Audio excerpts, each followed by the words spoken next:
c'est dimanche, mais c'est parti. Nous, on fait des départs le dimanche.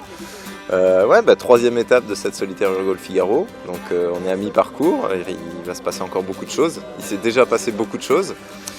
Des choses heureuses, des choses moins heureuses. Mais bon, voilà, on va voir ce que nous réserve cette étape.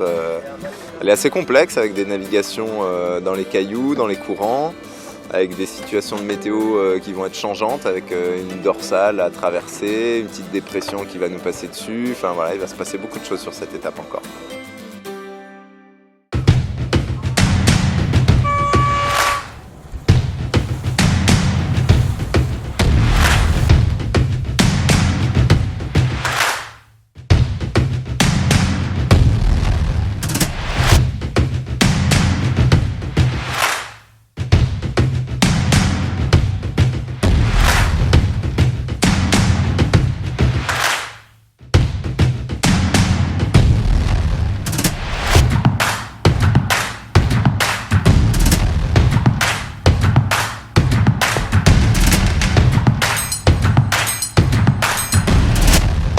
Et là dans le Raz Blanchard il va y avoir beaucoup de courants contre nous. Donc ça va être compliqué, ça va être très compliqué.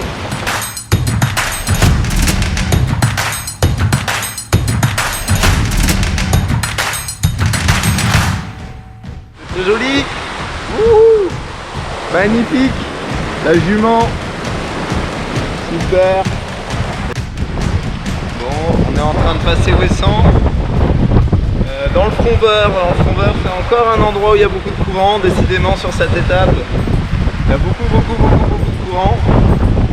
Et là on est avec Tom, la perche juste derrière, CMB, Espoir, et l'île, c'est magnifique.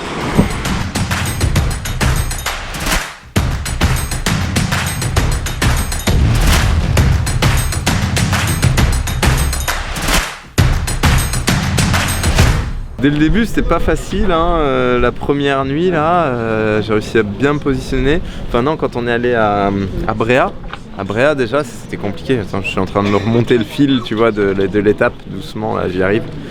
Avec la fatigue c'est pas facile de remonter. Mais déjà à Bréa on a eu la renverse, on était moins rapide que ce que prévoyaient les routages. On a eu une première renverse à Bréa, donc là, et ça mollit, plus de vent, contre le courant. Là ça commence à être compliqué. Donc il y a eu deux groupes. Un à la terre, un au large. Moi j'étais dans celui du large. Au début c'était pas trop payant, mais à la fin quand on est arrivé sur la bouée de Vidcock, super, bonne opération, je passe 8ème ou 9ème, donc plutôt bonne opération on va dire, assez proche des premiers. Il n'y a que Alexis qui a... Mais Alexis, je voulais faire ce qu'il a fait la nuit là, pour aller à Vidcock, je voulais faire pareil, je voulais glisser sous la flotte, mais j'ai eu une algue, je suis allé dormir 15 minutes, je me suis réveillé, j'avais une énorme algue dans la quille, j'avais perdu un demi-mille, enfin l'horreur quoi. Et donc Vidcock. Et voilà, et après il y a eu des petites zones de molle, des petits machins. Moi je suis tombé dans la pétole, j'ai vu des bateaux partir à 3000 qui étaient juste à côté de moi, partir à 3-4 000 devant. Je me suis dit, je sentais que ça puait pour la renverse au Raz Blanchard. Il faut savoir que le Raz Blanchard c'est l'endroit où il y a le plus de courant en Europe. Ça peut monter facile, ça peut monter à plus de 10 nœuds. Au moment où il fallait prendre la décision, tout nous donnait envie d'y aller quoi. C'est le courant, le vent, tout nous emmenait de ce côté-là. C'était tellement plus facile on va dire, ou tellement plus logique sur le moment d'y aller, à l'est du DST. C'était facile, on y allait à 6 nœuds, plein nord, c'était super bien. Donc le premier coup on va dire, c'est pas de bol, mais on est 45 ou 43 à avoir eu pas de bol. Il y a 3 quand il y a du bol. Donc là beaucoup de difficultés et je pense que c'est une des plus difficiles étapes que j'ai fait mentalement, nerveusement, les algues, le nombre de marches arrière où il faut faire claquer le spi, rouler le Genek ou pas rouler le Genek, le laisser en vrac, enfin, le nombre de marches arrière, le nombre de cordes à nœuds, le nombre de fois où je suis allé voir dans l'endoscope si j'avais des algues dans la quille, le nombre de fois où il y en avait et j'ai essayé de les enlever 1 fois, 2 fois, 3 fois et j'y arrivais pas. C'était épuisant.